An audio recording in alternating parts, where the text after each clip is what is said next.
নব্বই দশকের বোল্ড এবং গ্ল্যামারাস অভিনেত্রী মমতা কুলকার্নি।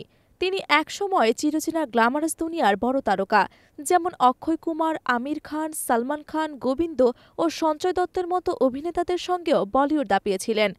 আজ তিনি সেই চেনা পথ ছেড়ে সন্ন্যাসী জীবন বেছে নিয়েছেন। ভারতীয় গণমাধ্যম পিঙ্গুবিলা সূত্রে জানা যায়, গত শুক্রবার মহাকুম্ভ মেলায় কিন্নর আখড়ায় মহামণ্ডলেশ্বর রীতির মাধ্যমে সন্ন্যাস গ্রহণ করেছেন মমতা। এই সন্ন্যাস গ্রহণ অনুষ্ঠানের ভিডিও সামাজিক যোগাযোগ মাধ্যমে ছড়িয়ে পড়ার পর ব্যাপক চাঞ্চল্য তৈরি হয়েছে।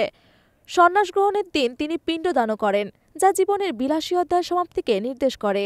এই রীতির মাধ্যমে তার নতুন নামকরণ হয়েছে শ্রী ইয়োমাই মমতা নন্দগিরি।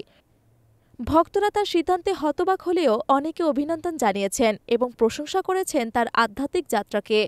একসময় বোল্ড এবং গ্ল্যামারাস এই অভিনেত্রী বলিউডের বেশ কয়েকটি সফল ছবির অংশ ছিলেন।